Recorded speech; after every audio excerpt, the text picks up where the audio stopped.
Let me see your identification. My name's Bond. James Bond. You must be Igor. You've got a real attitude problem. Danger's my middle name. Wait, let me explain something to you. I am an FBI agent! I know, man, isn't it wild? Wow!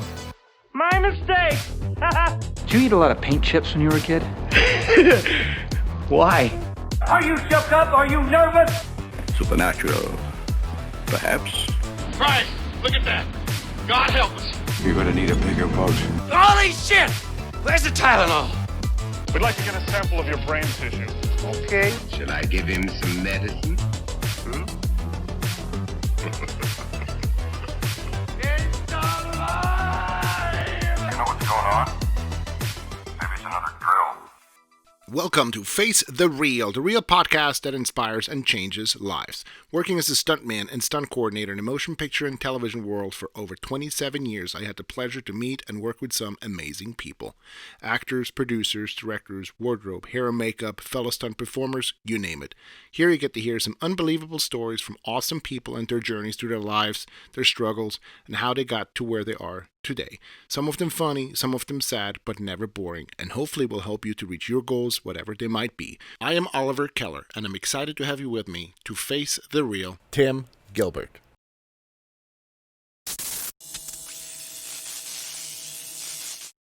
Welcome to Face the Real Tim Gilbert, one of my best friends. Hey, the show's starting. Yeah. All right, let's go. Because you can just record, right? So what the heck? Yeah, it's recording right now. And then, in the next few days, you can send me some video that you may still have or pictures. And okay. And I'll make a little video and put it all together. Okay. Yeah. So, yeah, dude, I was so excited to talk to you. And I know we've been trying to make this happen, but I know people's schedule is just all over the place sometimes. It's crazy that right now, although we're not working, how packed the days are. Do I need my mask for this? I'm not. I feel weird. Is this okay? Yeah, is this socially correct? I don't feel violated. It's okay. I'm not gonna mask you. I'll violate you. Oh my god. Is this extra? What's the rating of this? Where do we keep the line here? Well, I think you can. I know you can edit it. I'm just kidding. You can say pretty much anything you want to. Yeah, no kidding. Yeah. Okay. Here we go. Hey, so why don't you start with little Timmy? What was little Timmy like as a kid? Where did you grow up? And talk a little bit about your family and your upbringing. Yeah, cool. Okay, so growing up was like, I always think of it, it was like, because I read the book called Tom Sawyer, and it was like that. Although Tom Sawyer grew up on the Mississippi River, we grew up on a small ranch. We didn't really raise anything per se because Dad was working in the film business, but we raised horses. He trained horses. I fed the horses. I tried to train the horses. I wasn't very successful because he was working while I was trying to do it, and I got bucked off. But we raised chickens. So lived on a ranch. We raised different kinds of hay, Sudan grass, alfalfa, and barley for all the horses. We raised sheep for a few years. Troy raised a couple of pigs. We always had chickens, ducks. So we had a small 10-acre ranch out in the country. And then we always had a gymnastic sand pit. That was we didn't have a swing set, but we had a high bar, a low high bar. We had parallel bars, a trampoline, and a rope to climb. And that was our play set. We thought it was our play set. So that's all we played around on, because based on that Dad was a gymnastic athlete in high school, and then in college he went and he did rodeo, so that's why we had all the animals later. But he was from a country living. They raised him, and his mom and his dad raised chickens as well, but they actually had one of the biggest chicken ranches in Southern California in the Valley, Gilbert's Chickens. But so anyways, raised on a ranch. So we were always growing up. We had those influences of animals, horses, different kinds of gear, farm equipment, a tractor, hard work. You always had to pick weeds, especially in the spring and summertime. So always around things that were related to hard physical labor, and just had to do it. If you wanted to buy a Coca-Cola and some gum down at the Knob Grocery, or if you wanted to play some video games, Asteroids and Pac-Man, all that stuff, if you wanted to play that stuff, you needed some quarters. So you needed to do your chores so you could go down to the park and go swimming in the summer and play that stuff. So we had a lot of hard work to do, especially during the spring and summer, because that's when everything's growing and things are busy in the natural world, you know. Mm-hmm. And then you know, in film, motorcycles started coming around in the 70s and the young 70s. So that's, Dad got involved with motorcycles. If he wasn't involved in motorcycles, we probably would have never been involved with it. It's hard to say what would have happened, but he started riding motorcycles with some of, you know, Jan Roberts and Freddie Waugh, Fred Lerner, and Ronnie Rondell. He started riding motorcycles with those guys to learn how to do that. He was probably showing them how to ride horses and do things with horses and livestock at the same time. So we started learning that as kids.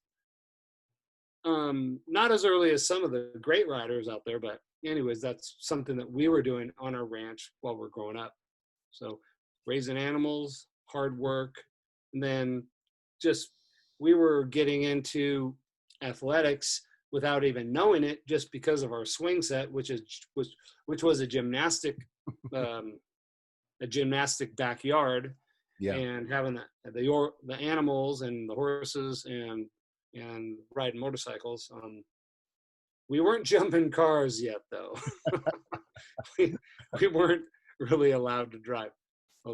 So that's kind of a basic of long story got longer, but that's pretty basic of how me, Troy and Lance, grew up under my dad's care, and my mom's, of course, but under my dad's care. You know, influenced from my grandfather, Joe Irigoyen. Yeah. That he was a full-blown Western cowboy stuntman. Drove wagons, wrecked wagons, horses, horse falls, all that, saddle falls, all that kind of stuff. Right. So even Troy has some of that old gear, and the old gear works as good as the new gear. When you're working with horses, Troy has some of that old gear that is for doing saddle falls. It's specialty stirrups and small saddles that are just for doing saddle falls. And it's the same stuff my grandpa had. My dad copied what his father-in-law had, Joe Irigoyen. And excuse me, animals trying to get in the house. Not a chicken, not a horse, just a cat. Yeah, so for doing what we do, technology doesn't necessarily all have to change, but thank God we got into, the whole industry got into computer graphics. It just opened up an entire new world for all of us. So, but yeah, the gear, some of the old gear, Troy still has some of that. I don't have much of it left, but that's how we grew up on the ranch. That was kind of being a kid, not knowing that we were going to get into the film industry. I was going to be an architect or a home builder, because I was very into working with tools and designing things out of wood and building skateboards and cutting up bicycles and doing all sorts of weird stuff. I didn't know that I was going to be a stuntman. I thought I was going to build homes, or something like that. Mm-hmm. And then my dad said, "Hey, Tim, how'd you like to double this guy? There's this guy you could double." It was right after I graduated high school. "There's this guy you could double on this show coming up. You want to do that?" And I think I was sitting there doing like a book report for college. And I looked up at him and go, yeah, that sounds good. And then that was the beginning of my career at 18. That was on The Fall Guy, and that went for 4 seasons of non-stop everything that a stuntman wants to do. Definitely everything a stuntman wants to do. It's a death-defying life I lead. I take my chances. I die for living in the movies and TV. But the hardest thing I ever do is watch my leading ladies kiss some other guy while I'm bandaging my knee. I might fall from a tall building, I might roll a brand new car, 'cause I'm the unknown stuntman that made Redford such a star.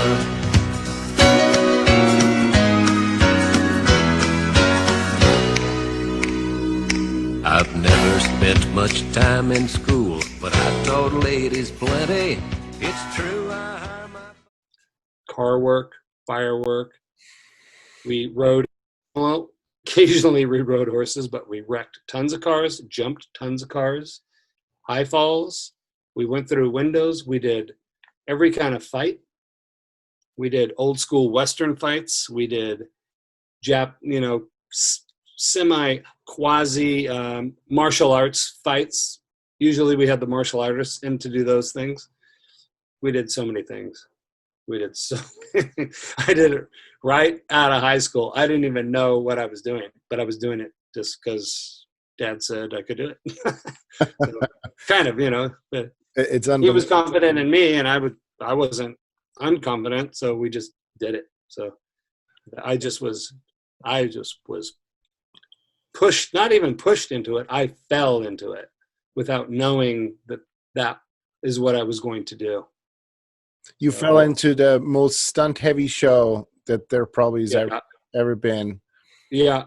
That show is the reason, as you know, that I wanted to become a stuntman. I mean, I saw you and your dad, not knowing that it was you guys, of course, but when I was 7 years old, and that show was the reason why I went down my path, and it's so surreal, really, to now, have you as such a close friend and know your dad really well and be friends with him and all your brothers. And it's just crazy, a 7 It is. in a different country, and now you're here, and it is. It's amazing, dude. This planet isn't that big, though we think it is, and all of our problems that are happening in our world today, it makes it feel like we don't know people around us, but it's really a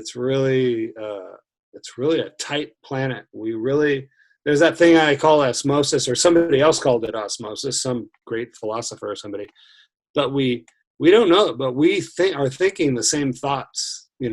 We're in totally different places around the planet, and we can. It's kind of like praying. We can sense each other, what we're thinking about, or stuff like that. It's so bizarre. I see it. I don't see it every day, but I see it very often happen, that kind of people are seeing the same thing, how you and I bumped into each other, or, and you were watching that show, plus Smokey and the Bandit, or whatever one of those shows was, right? Right? Yeah, Hooper, of course. Yeah, Hooper. Yeah. Hooper was the one before Smokey, right? No, actually, Hooper was done right afterward. Hooper was after. Right after. Right. Very similar. So you traveled a lot with your dad, right? When he was, he was one of the top dogs in the business for decades. Yep. You traveled with him? We traveled as a family. One of the earliest travels for me, I was born in 1963, and in 1966, when I was 3 years old, my dad and grandpa, they were still roping calves at the local arenas, and they were working on westerns around town. And possibly Doc Tari, the television show, was going on. It was before Gentle Ben and before Flipper, those animal films. It was right before that period. That was the early 70s. This was the later 60s. And Grandpa got a film with Hugh O'Brien, was the actor, and anyway, the film was about cowboys in Africa. There was 2 different films, Cowboy in Africa and Africa, Texas Style, and I always confuse what was what. But we were there, and my mom went. Troy was only an infant, so he had to stay here because of malaria and different diseases that were there. All I remember was 2 months of every week going to the doctor and getting a shot in my ass when I was 3 years old. And I hated it, but I had to do it. Okay.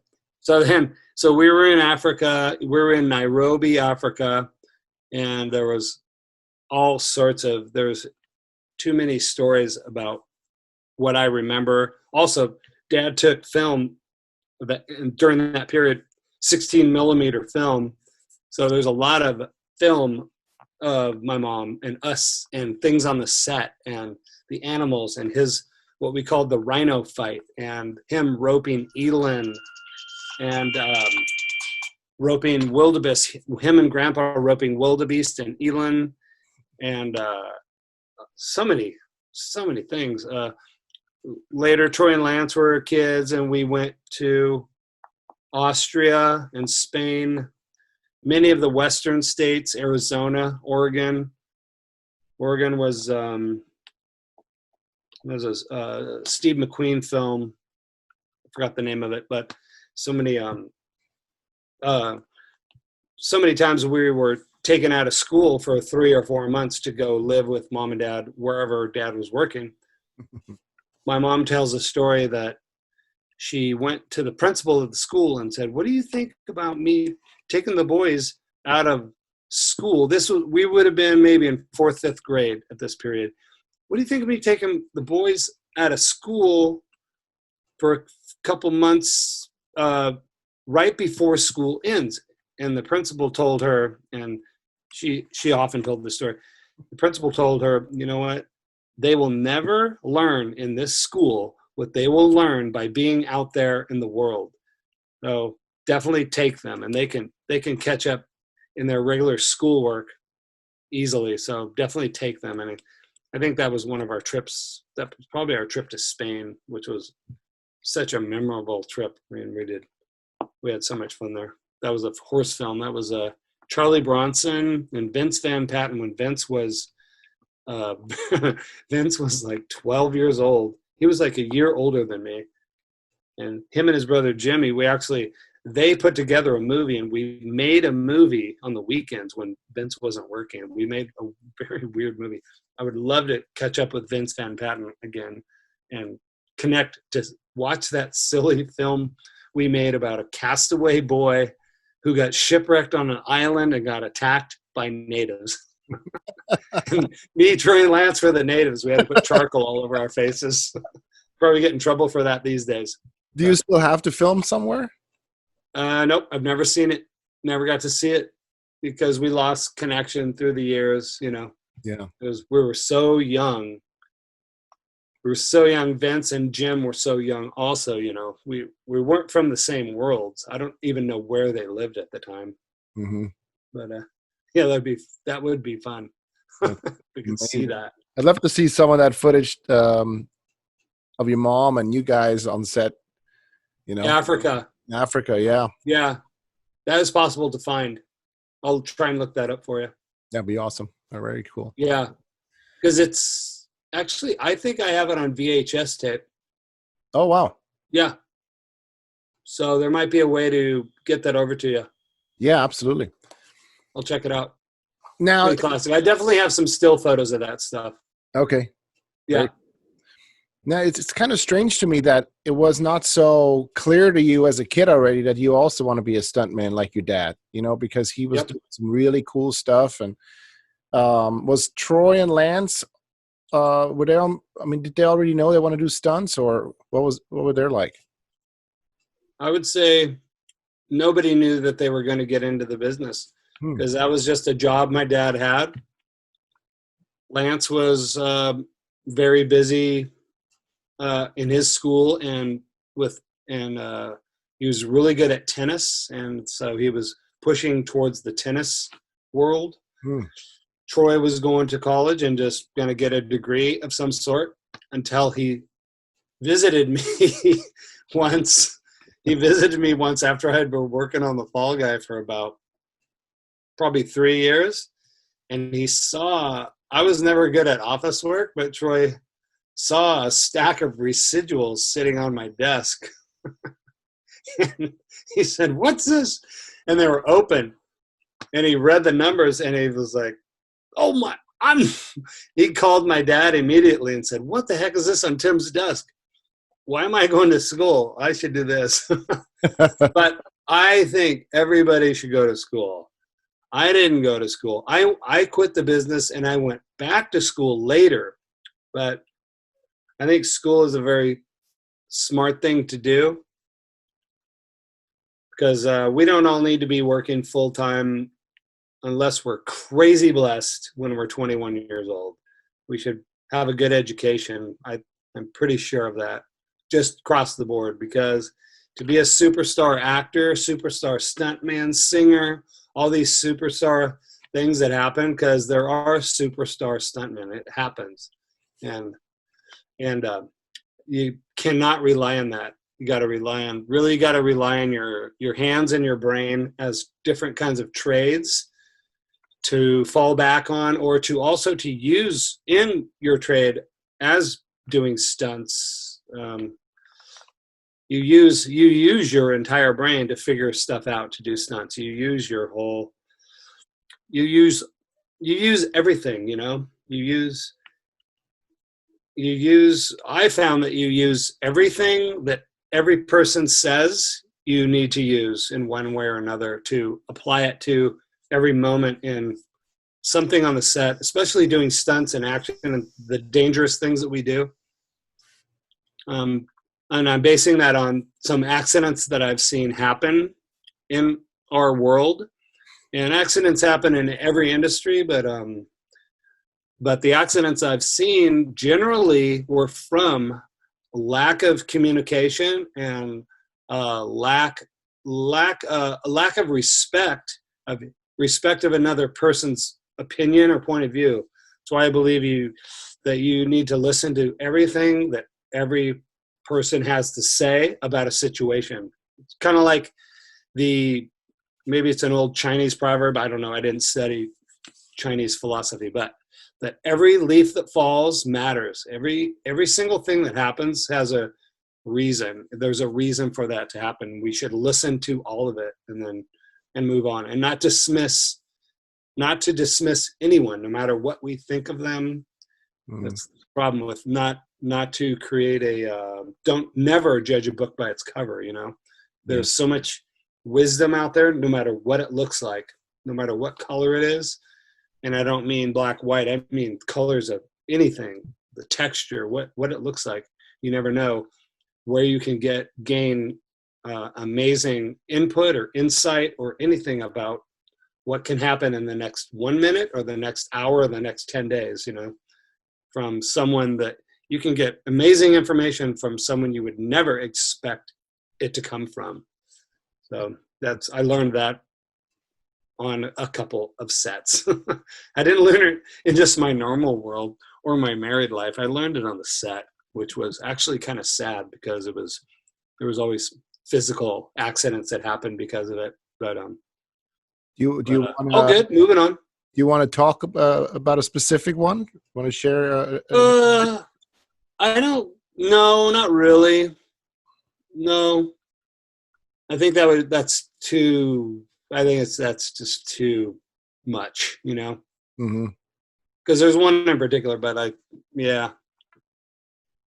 maybe that's another meeting with those people or something like that, you know. Yeah, especially because it's my opinion about, like, well, I could give you like some basic thoughts about it. We did a great stunt.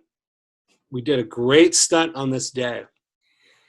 And the director mainly said, you know, we need to do that again, because I want it to go a little further. We need to do that again. And in my view, I thought, what the heck? Why are we doing that again? That's perfect with me. What was the stunt?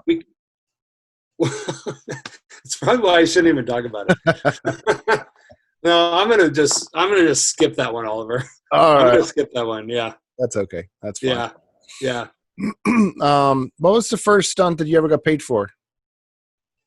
Okay. Yeah. The first stunt I ever got paid for was not really stunty, but I was just riding a horseback. I was 14 years old, and we were in Austria, and it was on Peter Sellers' last film he ever did. It was called Prisoner of Zenda.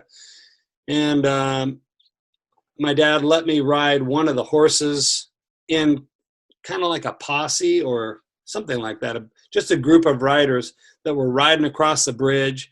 And I think the gates of the castle slammed shut, and the horses all had to run up and stop and spin around.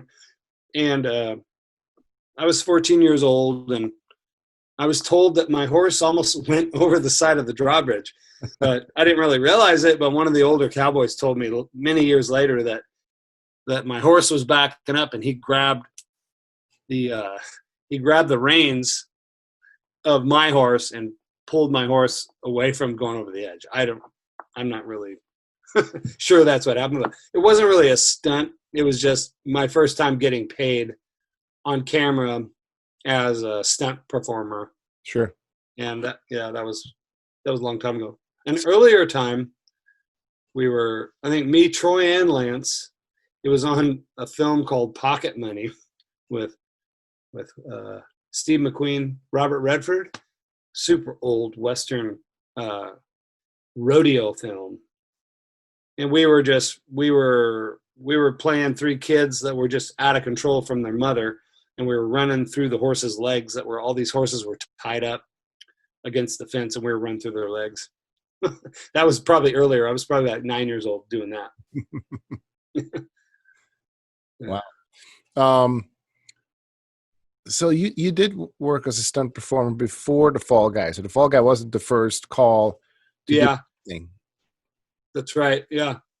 Yeah, there's actually one that I know I had my SAG card. I was 17, and it was on a film called Swamp Thing. And I don't know which version of Swamp Thing it was, but Dick Durock is a classic 60s, 70s, and 80s stuntman. He's like 6'4". He played the swamp monster. Bridget Bardot was the heroine, and the Swamp Thing was chasing her. But anyways, me and my dad, he set up a boat. It looked like an airboat, like a Florida swamp boat with the air fan. Yeah. And we came in, and it was supposed to look like we were going to charge down and run over the swamp monster. And what actually happens in the film is that the swamp monster, as we charge into him, we start to run him over, the swamp monster just picks our boat up and throws it past him. And we flip, and we actually did a pipe ramp in a small skiff that was made to look like a Florida swamp boat. So that was really my first stunt. That was pretty radical. I'm always amazed that my dad said, "Hey, you want to do this stunt with me?" And he sticks me in the higher chair. And I have a really good picture of that. I'll give you a picture of that. Yeah, I'd love to see it. It's a still of that. That's a pretty big gag for like a 17-year-old. Yep. That was my first injury, because Dad said, he goes, "Look, you got to wait till you feel the kick of the ramp. Wait till you feel it before you go." So my adrenaline is spiked, right? I basically don't have a heart rate because I'm just a solid buzz of heart rate. So we hit that ramp, we come into that thing, we hit that ramp, and it starts to go, and I push off, and I push away, but then the boat really hits into the ramp, and the boat actually caught me and hit me in the shin. The seat hit me in the shin, and it put a little cut in my shin because I left too early. And when you look at the picture that I'll give you, you'll see I was sitting in the higher position for my dad. I'm sitting up here. My dad's here. But when you see this picture that I have, my dad actually flies over my head and goes so far past me because he pushes off at the right time. Kind of like hitting an air ram or double bouncing on a trampoline or anything like that. You gotta push at the right time. Right. I was a little nervous and I went a little early. But anyways, everything worked out okay on that one. Where did you guys film that? Where did we film that? Yeah. That was in California. It was at a lake. I think it was called Lake Elizabeth, just north of Los Angeles, just maybe east or rather west of Palmdale in the mountains up there. Small little lake up there. Wow. Yeah. And I only worked a couple days on that, but that was a good start and a good adrenaline kick for sure. But then you started into Fall Guy, and although you weren't really passion driven to start that career, I assume you ended up enjoying what you're doing, right? Yep, for sure. I think I got so caught up in it because I was working 5 days a week. Mm-hmm. And also my dad, I was working 5 days a week because my dad, Mickey Gilbert, was handing me off all the scripts and having me start to budget them, break them down very early. And I was not good at homework, but I had to do it. And he would get mad at me when I didn't do it. So I was breaking down scripts and budgeting scripts right out of the gate, maybe in my second year of doing it. So we had such a good work ethic as kids. I wasn't even conscious really that I was going to work, although I had some tired days because of the long days of television, the 12 to 14 hour days of television. Mm-hmm. Also those days we didn't even have pagers yet. So everything was done on the phone when you got home as far as prepping for the next few days. So I didn't even realize what I was doing because I was so busy doing it. And it lasted for 4 years, 4 to 5 years. I was so busy. I was almost in a sense unconscious of it. I'm not sure how to say it, but it wasn't the struggle I hear of people who are hustling, who are out there hustling to get jobs.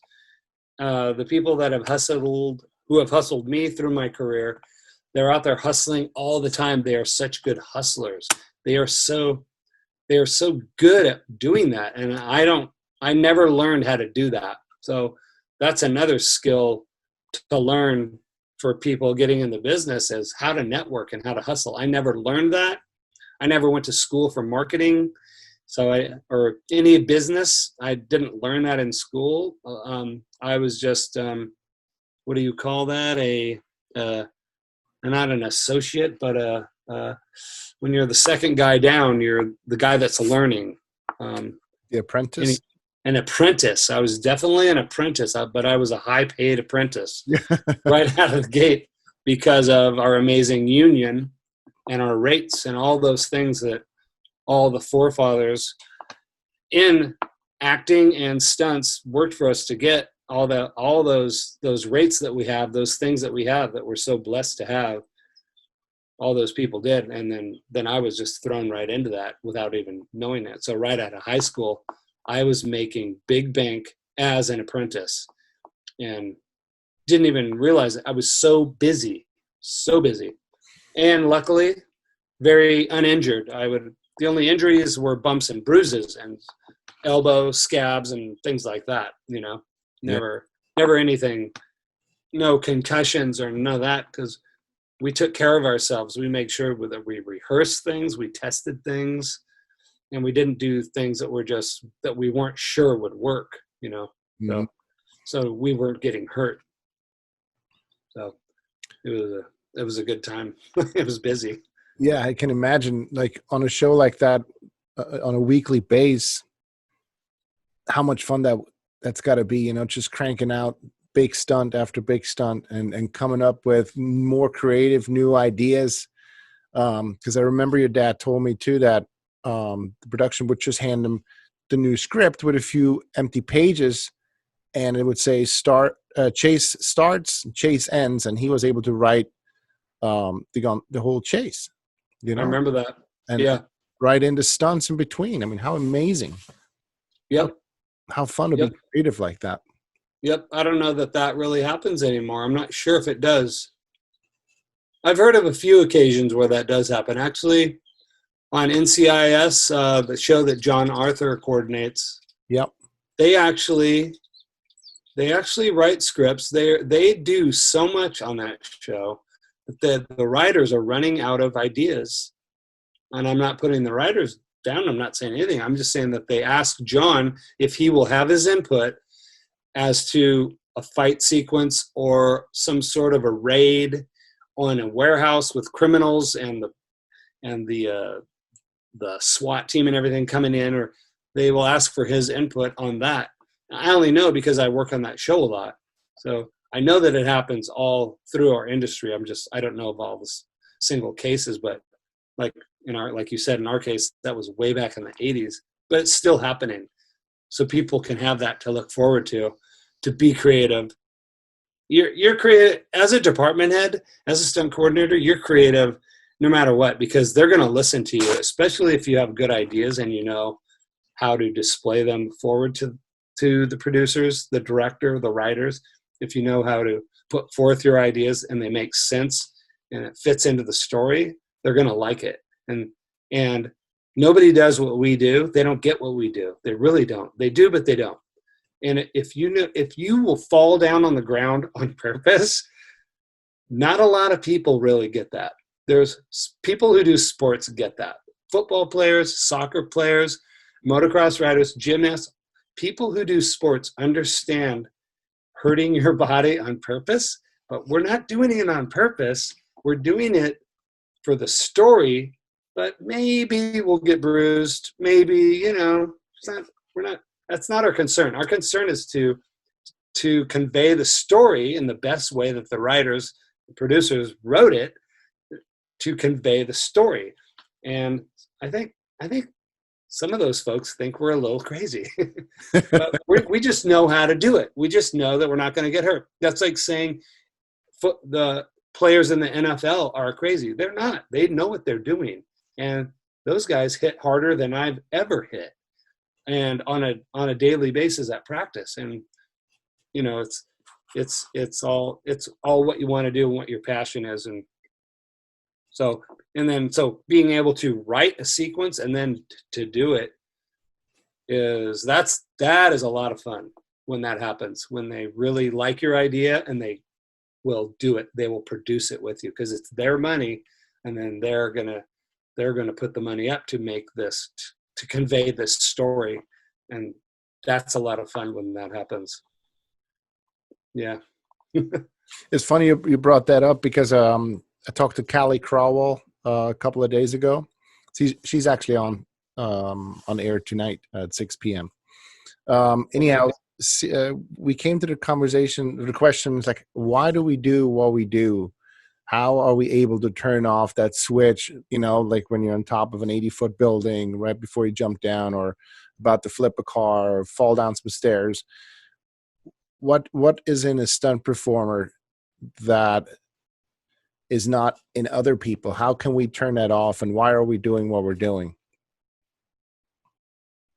I don't think we turn it off. I don't think it goes off because, well, I just base it on my glands in my body, especially my adrenal gland. And my adrenal gland kicks on when, especially now when I'm coordinating, and it kicks on just with the actors doing a 1-2 punch.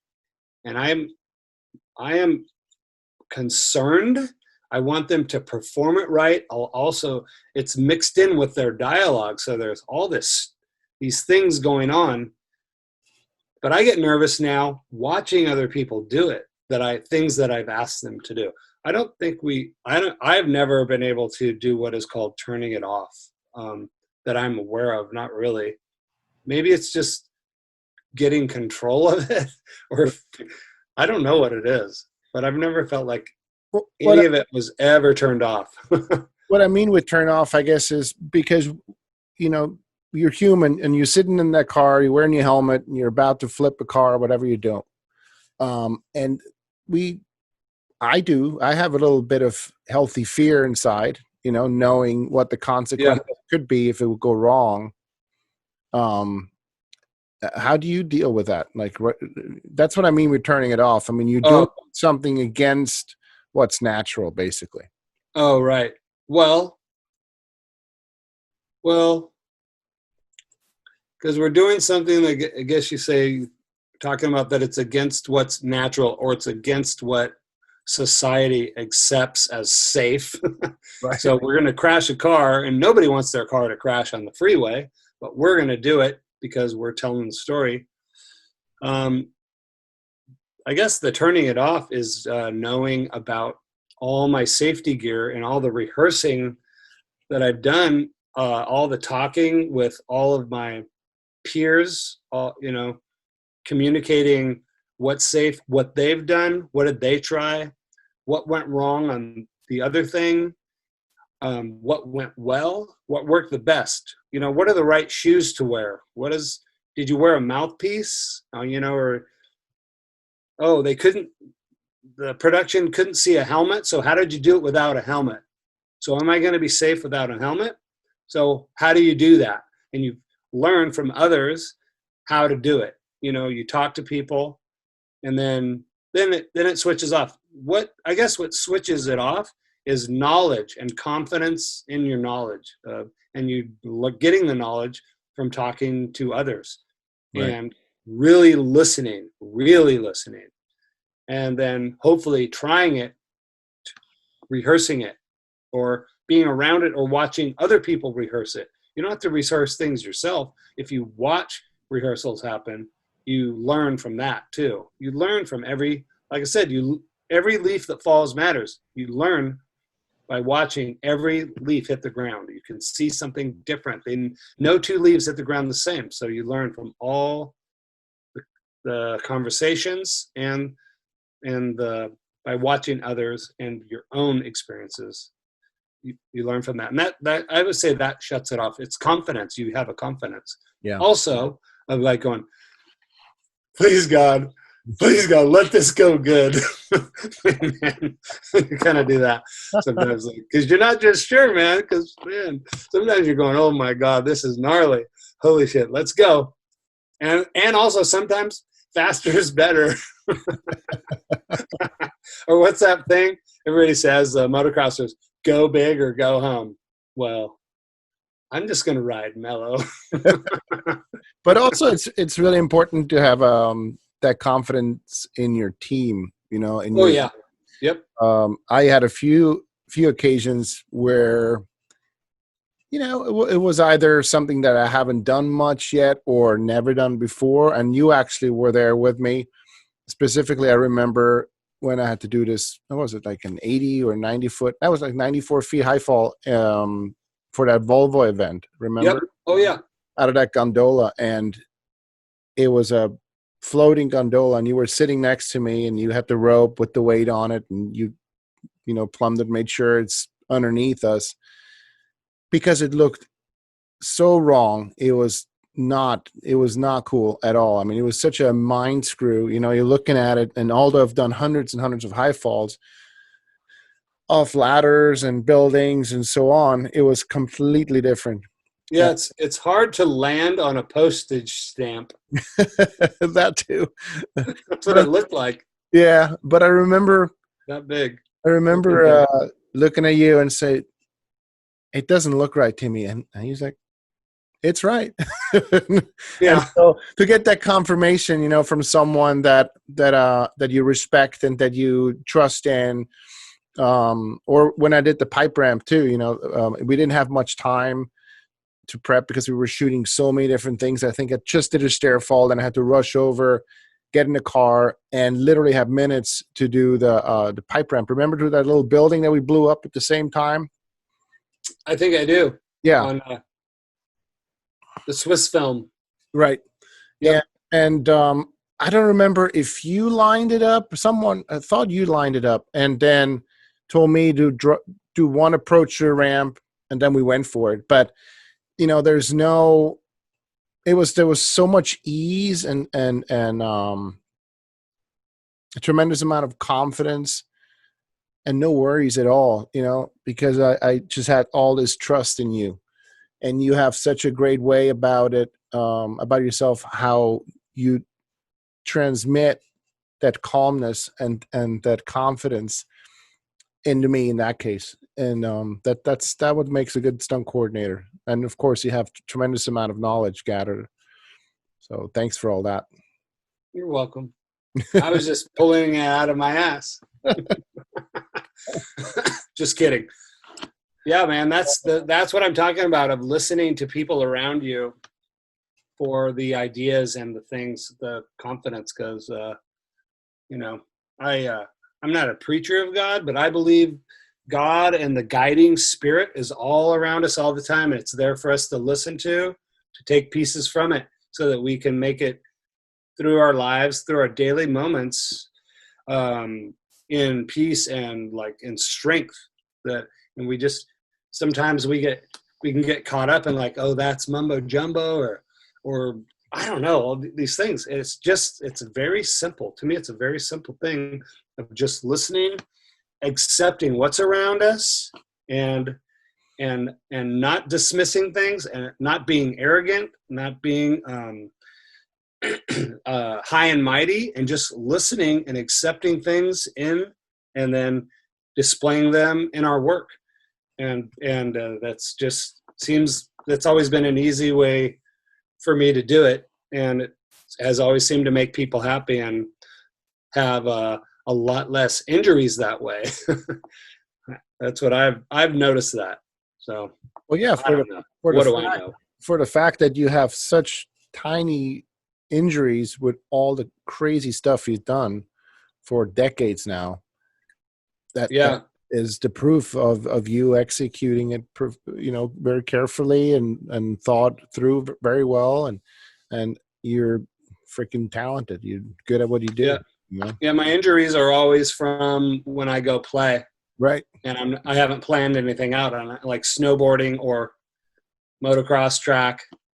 And, you know, I'm not amazing at any of those sports, but I've just had those. That's where I've been injured, is playing, or surfing. I've gotten injured surfing, stand-up paddle surfing on a play day, not on a work day. Because work days, you have time to figure stuff out. I don't know. Well, you try to eliminate everything that can go wrong. Yeah. All those opportunities, you think it through over and over. Yeah, like I say, most of the time you have time. Yeah. What was one of the most challenging stunts that you had to do? I think the most challenging stunt that I was involved with, I was coordinator. And I'm going to say it's the most challenging because the prep of this explosion, in the prep, I was very nervous about it. The scene was, it was in a television show called Colony, and very briefly, the scene was a 10-man SWAT team rushes a residential home. 3 SWAT members go to the front door. They have a battering ram. Other SWAT members are around the windows. They're going around the house, and they knock on the door. They identify themselves, and the SWAT guy with the battering ram pulls it back. And as soon as he hits that doorknob, that freaking door explodes, and the entire house explodes with my 3 stuntmen right in the door, propane, naphthalene, debris mortars, and these guys and the guys were on ratchets to get them flipped out of there. Okay. So to get that prepped, I was so nervous. To me, it was like it doesn't remind me of anything I've ever done, because many other gags, when you're just a stuntman, a performer, you show up on the day, you put on your pads, and you might rehearse, and then you do it. You just have one day. But this went on and on for like 2 to 3 weeks of prep. I was just really nervous. But everything came together, and it worked out perfectly. But it had fire, effects, a ratchet, stuntmen getting. Then all the stuntmen had gooches on their ratchet, so they were all doing basically backflips out to an 8-incher on the grass. Okay. And with wearing complete fire gear because they were engulfed in propane. So that was I would say that was one of the most nerve-wracking gags I've done that really comes to mind right off the bat. There's probably others that I've done just as a performer, but that was a heavy 2 weeks for me. I was very concerned about that. Also because the producers were very concerned and were constantly questioning me about that. Okay. About doing it. So, but it worked out really good. And, it's not a big major motion picture type of a thing, but it was an amazing still shot and like a 10-second explosion. It was radical. These guys were engulfed and flipping. It was awesome. It came out really good. Everybody, all the rigging crew, all the fire crew, and the effects, special effects, it all came together really well. And I would say that was the one. I assume you guys did dry runs without special effects, without fire. Oh yeah, for sure. Did a rehearsal for the stunt guys so they could do a couple gooches standing at the door without any fire, without any gear on, really, just pads. And we definitely worked our way into that. As I recall, I think we actually did a rehearsal day. That was a while ago, but I think we did a rehearsal day just for the ratchet. Mm. And then of course the fire is just fire. So it's nice well prepped. It's nice that they were able to wear all the SWAT gear, to hide all the nomex fire gear. Yep. They were wearing complete masks and helmets, probably. Not helmets, but the polycarbonate lenses and the glasses. Okay. Mark Chadwick set them up. Mark Chadwick and his whole fire team set the 3 guys up, and it went so perfect. It was really good. Awesome. Yeah, that came out really good. Yeah, Mark is good. Really good with fire. Yeah. Oh yeah. Great all around stunt guy, but that's for sure. He specialized in. Great with motorcycles and all sorts of stuff. Yeah. I'm jealous of him. He's so good. Well, I am. He's good. So then you worked in the industry for how long? You started in the 80s, early 80s, probably, the Fall Guy, right? Yeah, 1981. 1981. Because I do know that you quit the business for a while, right? Yeah. Yep. When was that? And what happened? Let's see. I'm guessing that was around 1987. I had me, Troy, and Lance and some buddies went to Jackson Hole, Wyoming. And it was when Burton was making his first snowboards. So we were going to snowboard, or I was going to snowboard, even though I had grown up snow skiing. And that's all I did was snow ski. So now, if anyone knows Jackson Hole, Wyoming, it's freaking steep. And it was dumping this. It was Christmas. It was dumping. The powder was deep and light. And I'm on this Burton snowboard. And I don't know what I'm doing, but I'm chasing Troy and Lance and the buddies. And I broke my kneecap on either on something that was under the powder, either a tree stump or a rock. I broke my kneecap, split it in half. Oh my God. And at the time, before I broke it, I was concerned about what I was doing just daily in film. I felt like I wasn't moving forward. I don't know. It's just a strange thing. I think I was just a spoiled stunt kid and didn't know how good I had it. Anyways, I thought, well, since I broke my kneecap, I'm just going to stop working and I'm going to go back to school and I'm going to do what I want, because I always wanted to be a builder and I wanted to build things. I wanted to build furniture. I was also an artist, so I wanted to design furniture, all this stuff. So since I broke my kneecap, I took that as an excuse to break away from the business pretty much completely.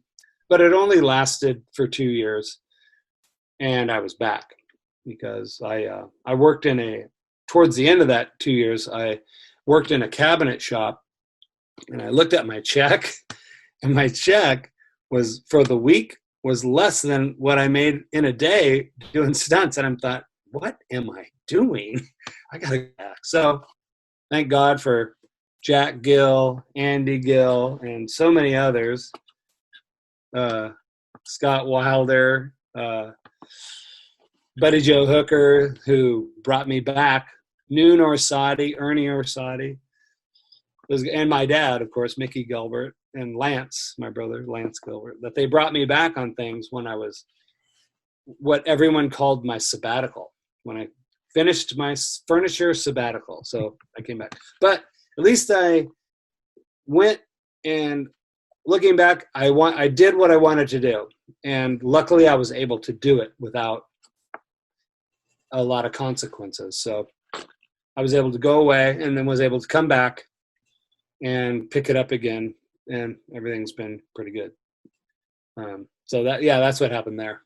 Okay. I thought it was a longer period of time. It was like 2 years. Okay. Yeah. Because, you wanted to craft furniture. You wanted to build stuff. And and then you did enjoy doing it, though, right? Was it just a money thing that brought you back into the movie industry?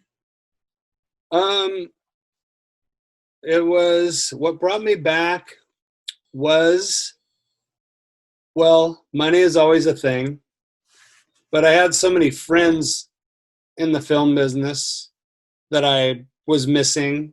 And that's a good question. I never thought about that. That's a very good question, Oliver.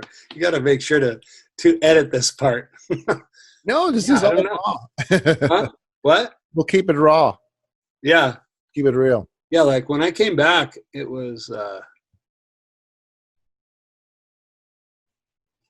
that's a good question.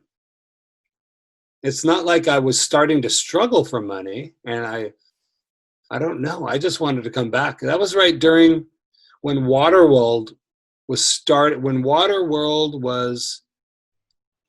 going on, I guess. I don't know. That's a good question. I never really thought about that. And I didn't have. I just wanted to come back. I don't know. I just wanted to come back.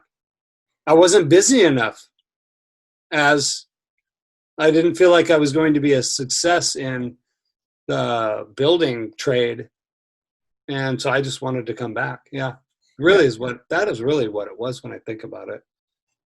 Yeah, and you obviously still had a passion for the movie industry and for doing stunts, and it's something that you're good at. I mean, I would say you, Troy, and Lance are all complete naturals. I mean, all of you.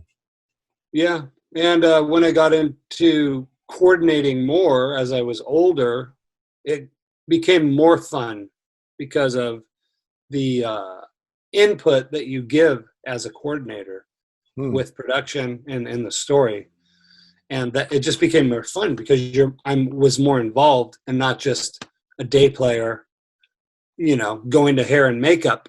I actually got to the point where I didn't like going to hair and makeup anymore, because sometimes I was a coordinator and I was a performer. And that is very difficult to be a coordinator and performer, because you need to be on the set when they're talking about the setup.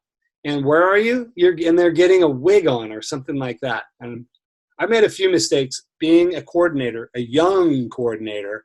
And I was in the makeup trailer getting on a full werewolf face in prosthetics for 3 hours. Don't do that. I've done it. Hire somebody for that. Everybody knows that already. All the smart old school coordinators already know that. Man. So then what? You had a werewolf makeup on, and then what happened? Or was that just the part that got you really uncomfortable sitting in that makeup chair for that long? Yeah, just there was just little details on the set that needed to be attended to in a Halloween type scary actiony sequence, and I'm the coordinator and I can't attend to it when I got plastic all over my face. Yeah. And there was actually a guy that got hurt jumping over a grave on a bicycle. And I really take fault for that because of that I wasn't out there on the ground walking around with the first AD and the director talking about what was going to happen and what the character was wearing. But this stunt guy, the stunt performer, he ended up crashing into the gravesite and he hurt his neck really bad to where it's haunted his entire career. And I'm just saying, when you're a coordinator, you need to see everything. You need to be there for every conversation. You can't, and I learned that a long time ago. Right. So I never did it anymore. I tried really hard not to do it, not to perform and be the coordinator. Yeah, absolutely. That was something I learned for myself. Other people like to do it, but I don't really like to do it. I will do it, but I don't like to do it.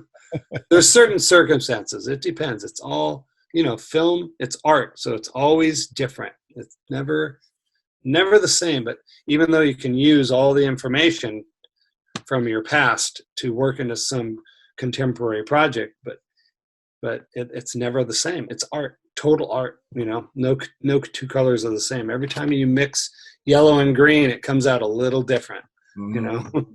Different colors. So yeah, but luckily my buddy who jumped over the grave, he's okay, but he does have a sore neck.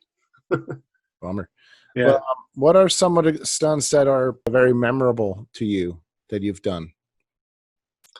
One stunt that was really memorable was way back on Knight Rider television show with David Hasselhoff, and Joel Kramer doubled Hasselhoff, but I also doubled Hasselhoff on a lot of stuff. And this one particular day was a scene where a helicopter is flying, chasing the kit car. It's chasing the kit car, and the helicopter is attacking it and bouncing the skids off of the roof of the kit car. And so Michael decides, who I'm doubling, Michael Knight, Michael decides that he's going to reach up and grab the skids of the helicopter and he's going to attack the pilot. So I set up a cable rig and a carabiner and a harness on myself.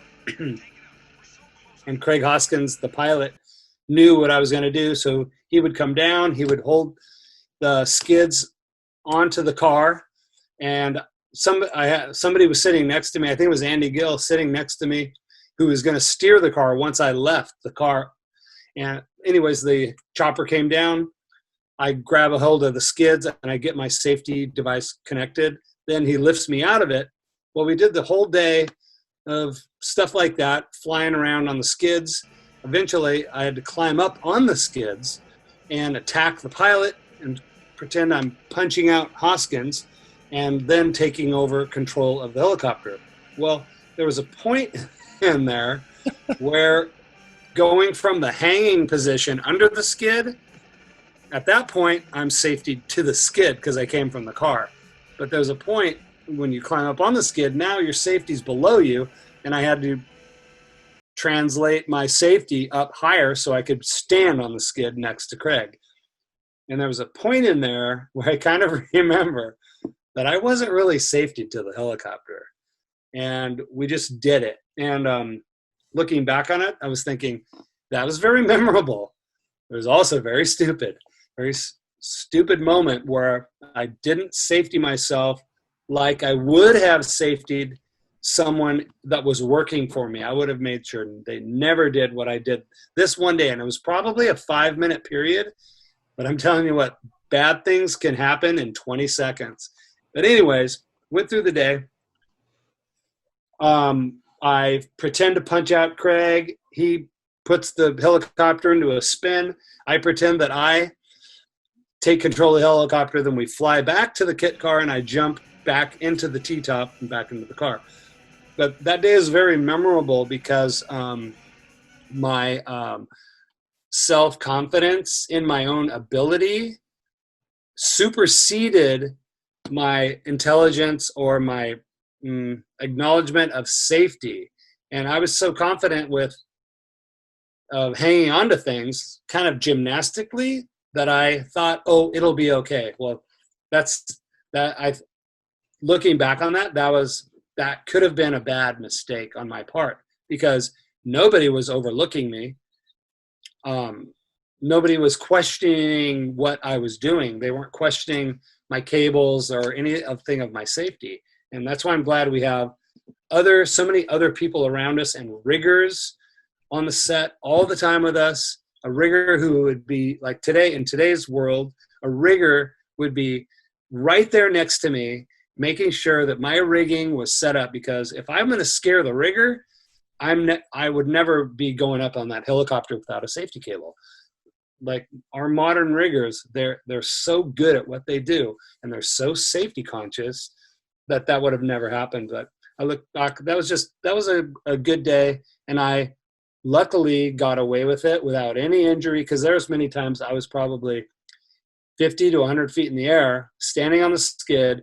Craig Hoskins is spinning that helicopter, and I didn't have a cable on. I'm not sure how much of this you should really publish on the air, but it was maybe there was another way that I could tell the story without saying all that stuff. But that was looking back on it, I know that could have been a big mistake day, and luckily it wasn't. Everything went smoothly. I jumped back into the car, no problem. There's the moment when you need to jump from the helicopter into the car, you can't have a safety cable on, but sure, that's what it is. You just, but on those times, the helicopter is never 15 feet above the ground. He's always lower. So it's planned, but safety is our biggest friend, safety and God, and all of our friends around us. They are our biggest friends. Sure. Well, and the ability and our abilities, we do train. Abilities.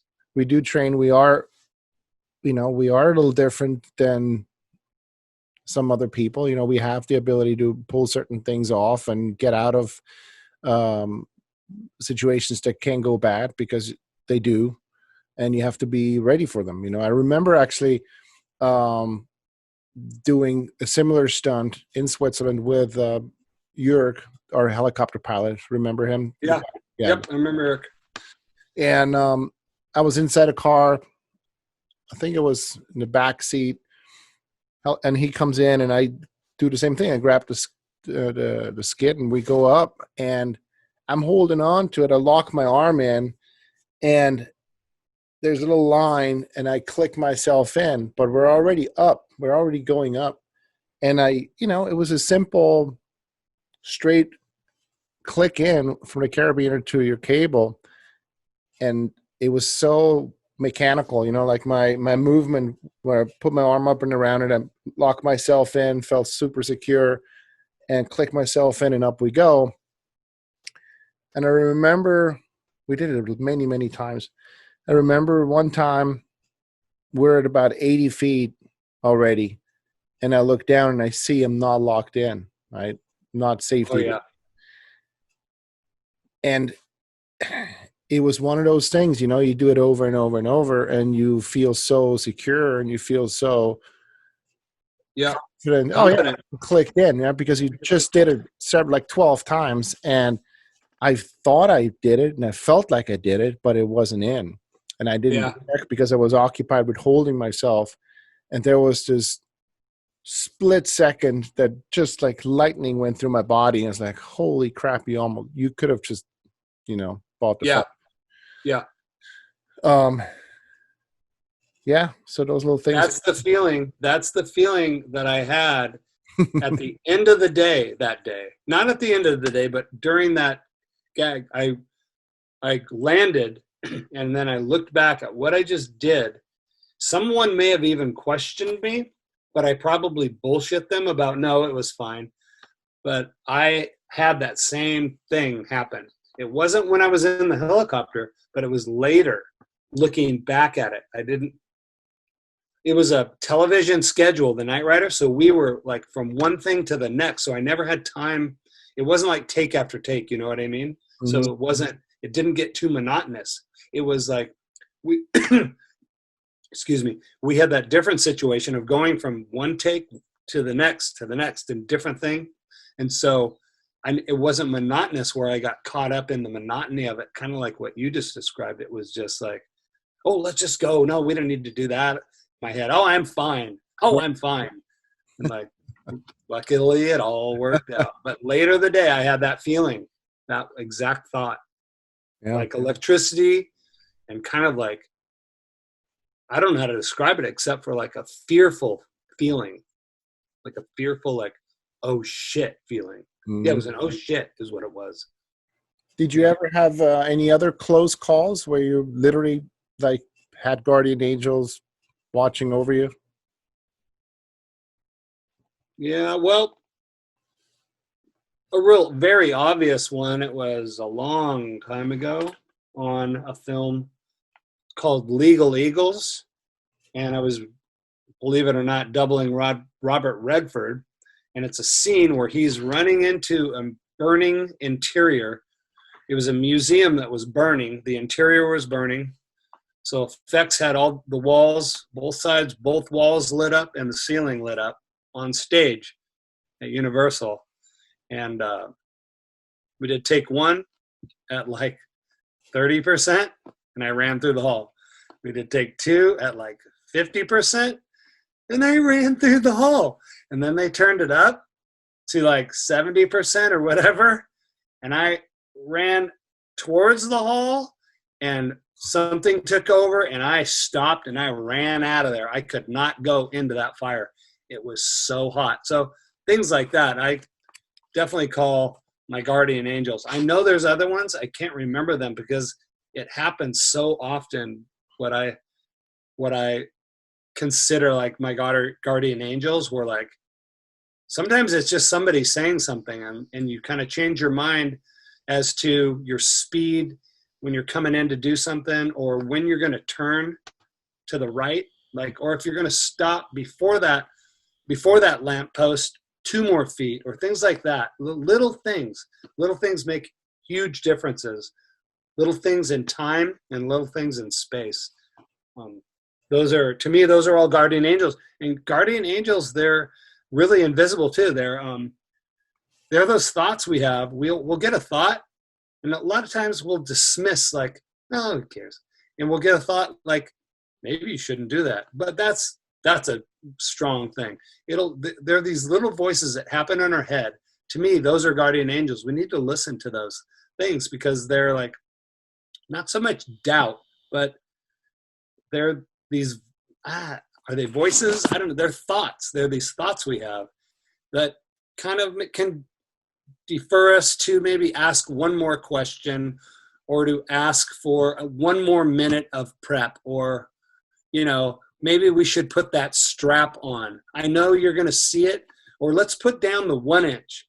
I know you guys are going to see it, but we'll put some dust on it. There's things like that. Those are what I call the guardian angels. Those little thoughts of adding that little bit of extra that we thought about that isn't our own thought. We have so much ego. We think of everything. It's my idea, but I don't believe that. I believe that it's that we're being guided to do things the right way if we believe that. Yeah. As we're being guided, if we don't listen to it, then we're faulting ourselves by not listening to ourselves and just asking for that little bit of extra, because people will give you the little bit of extra, and it could save somebody's life. It could save someone's cracked head open, or whatever. It happens all the time. All these different things. It happens so many times. I can't even think of an instance, actually, because it's like a daily thing almost, that those little things. How many times you ask tell an actor as a coordinator, hey, maybe which way you're going to fall, you're going to take it and you're going to go down to your left side. Maybe you should put in a little hip pad right there. And they go, no, I'm good. I got this, man. And okay, well, are you going to be good after you take 7? But they don't think of that. And then just things like that's kind of a guardian angel because you're helping that guy. And you kind of insist, no, you should really just put on the hip pad. Nobody's going to notice it. Just put it on. But I always struggle with that one because everybody does what they want to do. And then if you can convince them to listen to you, that's good for you. But yeah, those are all guardian angel sort of things. I've always looked at it. Yeah. All those little thoughts that we have in our head, little thoughts, even something someone else could say could be the guardian angel. You never know. Right. Yeah. Little things. Well, it's important that you listen to that intuition. You just made me think of too. That gut feeling. That's the same thing. Yeah. Yes, exactly. And you know what? Here's the thing. Like I look back at my life. Let's just say the last 2 years, and look at all the bad things, or let's call them red flags, right? Yeah. And every single one of them that I ignored, and I now look back at it, I knew I was right. Every single one of them. That's how good our body works, and that's why it's so important to listen to that intuition. Very important. And you just called it your body, but I look at it like it's almost spiritual, like a guardian angel. Like, how did I think of that? Did I really think of that? To say no or to ask or things like that. But it doesn't matter. However you choose to think about it, it's definitely something to listen to in any facet of life, in a relationship or in doing action or magic or whatever, anything. Driving down the freeway, if you get a gut feeling, you should, well, I don't ride street bikes very much, but I do a little bit. And I know some guys that just are so good at them. But, oh, my God, there's days I go to get on my street bike. I'm not going to get on that thing. I just get a bad feeling. I'm not going. I'm not riding it for an hour and a half to Hollywood. Right. I remember you used to commute quite a bit on your motorcycle. Yeah. From Camarillo. And then one day you told me, yeah, I quit riding. It's just too dangerous. There's just too many people not paying attention. So there was a while that you didn't commute anymore on your bike. Yeah. Yeah. I actually haven't ridden it in quite a while, but I've really, with our COVID situation, I've just been surfing a lot and riding in the desert, riding dirt bikes. So it's more about getting exercise than commuting. I'll probably ride again if when Hollywood picks up and I'm working local. I imagine I would, because I do enjoy it for sure, especially the Coast Highway. Right. Because I live in the right area to commute on the Coast Highway. But for daily commuting, with kids and with surfing and those sports, I'm not using it really. In fact, I need to charge the battery. Thanks for reminding me. Hey, so tell me, Oliver. Oh, go ahead. What do you want to ask me? I was just going to ask, do you have like 10 more questions? Because should we do another hour on another day? What do you think? I was going to go for another 15 minutes or so. Okay, let's do that. Okay, cool. Yeah. All right, Timmy, do you have any regrets? And how did you deal with it? Well, the only regrets I have is this one actress. Yeah. What? No, really. Oh, really? Okay. No. I don't know. Let's see. Real regrets of something. I would say could only be, and I can't remember an instance, but it would have been that I got talked into doing something how I didn't want to do it. I thought it could have been worked out better, or maybe we could have used a pad, or we could have used just a little bit better trick photography or something, just more intelligent filmmaking. And I said, yes, I'll do it. And then I would get hurt. I don't know if that's my actual regret though, but because I remember days coming away from work and just being disappointed in the job that I had done. But that's a tricky one. You said regrets. Do I have any regrets, right? You asked me, do I have any regrets in the film? No, not just in the film, just in life in general. Oh, right. Yeah. No, I don't think I really do have regrets, because I don't think I have really any regrets at all, because everything we do happens for a reason. Every thought we think happens for a reason, and every word we say happens for a reason. That's why we should watch what we say. Sometimes we say stuff that we didn't mean to say. Right. So no, I don't think I do. Can't remember that I have any regrets. Oh, the one regret I went to confession for at the Catholic Church. So that's taken care of. Yeah. I've been absolved. How do you me and God have that? How are you dealing with the current situation? With the current situation with our COVID and our Certain Lives Matter situation, I'm concerned that we are under a giant science experiment. I'm concerned that people need to remain themselves and not follow and be everything else that everybody else is being.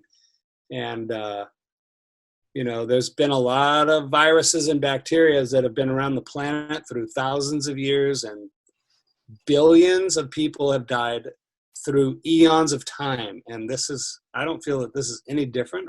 To me, this is an agenda. I am getting through it. I'm not a conspiracy theorist, but I just know that my gut feeling, I am not comfortable with what people are doing today, and that they're following all the others just like sheep or like lemmings. People need to really think for themselves. But although it's hard to do because you're governed by law, we have to obey law. So that's a tricky one there. I'm wearing my mask in the certain places, but I immediately take it off because I'm very uncomfortable and I feel like I'm a bullshit artist wearing it. So I only wear it for the sake of others, pretty much. I'm not wearing it for myself at all. Well, actually, I'm wearing it for myself, that they don't confront me to tell me that I am infecting them or something like that. I actually think times are kind of sad. I think people really need to really think about what's going on. If they're just going to follow, they maybe should, I don't know, look into a lot other news and research for themselves or something like that. I don't know. It's just, I don't know. These are concerning times, but I know that life will go on. I know that this planet will not end. This planet is an amazing gift from God, and we are blessed to have it, and it will always be here. There is no end of the world, like so many people want to say. There's no end. There's no way. How could it be? It's a beautiful place. All you have to do is wake up in the morning, drink some coffee, and you can see it. We live on a beautiful planet, and there's beautiful people here. There's a lot of assholes, but there's a lot of great people too. So, there's no problem. I don't really have a problem with it. I just keep going day to day. I haven't been working, but I'm working on, restoring surfboards, working on motorcycles, gardening, and all sorts of things. So pretty busy, taking care of my kids and stuff like that. So there's plenty to do, even during a contamination crisis. The pandemic. What is it? The plandemic. Yeah, the plandemic. It was planned. Yeah, right. That's what it feels like. Yeah, for sure. Oh well. What would your advice be to someone that has a 9 to 5 that they do not like, that maybe works in a cubicle, that maybe doesn't live on a, nice area like yourself, in Ventura, maybe someone that lives somewhere in the Midwest where there's just not much to see, but that person goes through life unfulfilled and looking forward to weekends and hating Mondays. I mean, there's unfortunately plenty of people like that, right? Yeah. What's the question? I ask you first, what would I do? What is your advice for someone like that? What is my advice? It's hard to relate to because I think about where I would retire, and the reason I think of where I would retire is based on geography and geology. I love Southern California. It has the Sierra Nevada range. It has the Pacific Ocean. It has the Mojave Desert. It has these most amazing geographies of these, and that all offer these things that humans can do and play in and experience, fish, all these, so many things. So I don't know those areas, but I hear about them, and I know they have like horrible winters where they could be cooped up in their home or something, or in their office. I would say my advice would be to definitely always, well, I do. I find myself to pray, because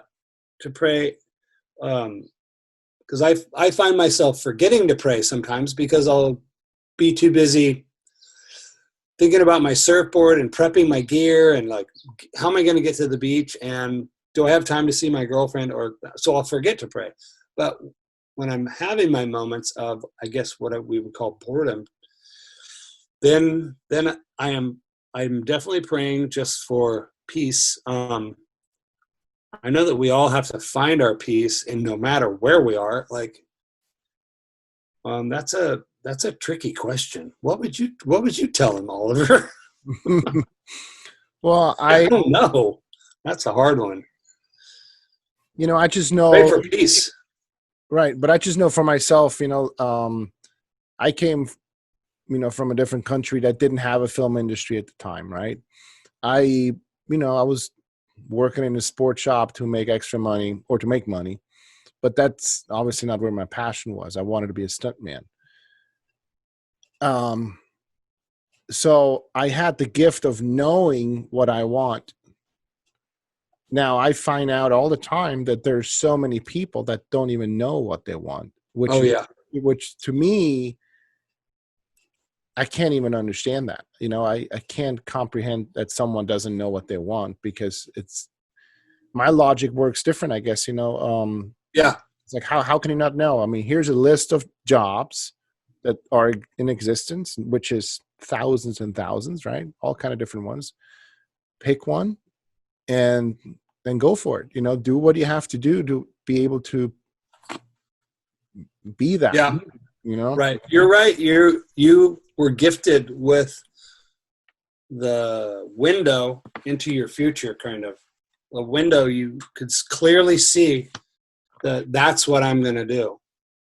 But look, like I explained, when I was 18 years old, sitting at that bar stool, I was going to build houses until my dad said, hey, there's a guy you could double in this TV show. And it went from this to that. So like that fast too. So I thought I knew, but it changed like that without intention, just with a simple question from my dad.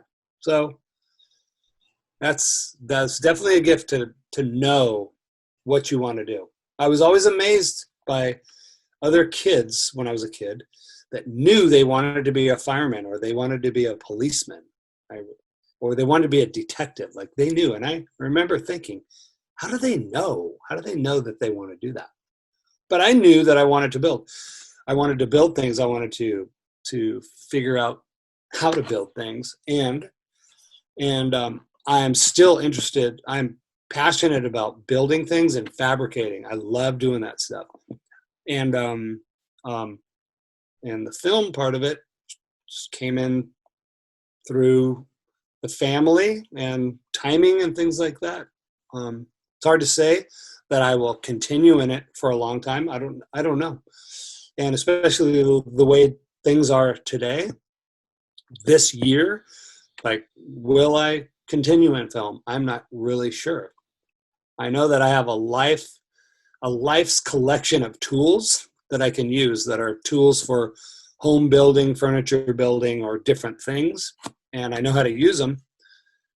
I don't know that I would veer that in that direction. I don't know. But to really know what you want to do and then you go after it, that I've always envied that. So that's something I envy in you, because you knew it very young, and then here you are. And then there you know. Thanks to you. Cool. Well, I'm just one feather in the cap. Yeah, I just want to encourage people to sometimes, if they are stuck in a rut like that and they're unhappy, to definitely turn off the TV and find themselves, try to find out what makes them happy. And then turn off the TV. Yeah, for sure. Turn everything off. And yeah, pray and meditate on what means a lot to you and how you think you could be more fulfilled, Yep. Pursuing something else. And sometimes you're going to make less money, but happiness is worth a lot more than buying more things. I was just going to say, if you make yourself happy, that's when you make other people happy. You're not going to make other people happy if you're not happy. It will be a facade if that's the case. When you're happy, just like on the airplane, put the mask on yourself before you put it on others. Because if you can't breathe, you're not going to be able to help them breathe. So same kind of thing. Make yourself happy. Yeah. I think we'll leave it with that and do it again another time. But thanks for your time. It was really cool to see you. Miss you, man. Good to see you too, bro. Yeah. Miss hanging out with you. Are you sweating over there? No. I'm getting hungry. No. It's 9:30. Yeah, that's right. It's late for you. I forgot. Yeah. And I'm going to hang out with Geneva a little bit. Right on. Tell Geneva hi. Yeah, you tell the kids hi, and Miss, love you, and hopefully see you soon. Okay, bro. All right, amigo. Thank you. Love you. Love you too. Bye-bye. Bye. How do I sign off? What do I do? Just say, leave. Yeah, just leave. You just push that.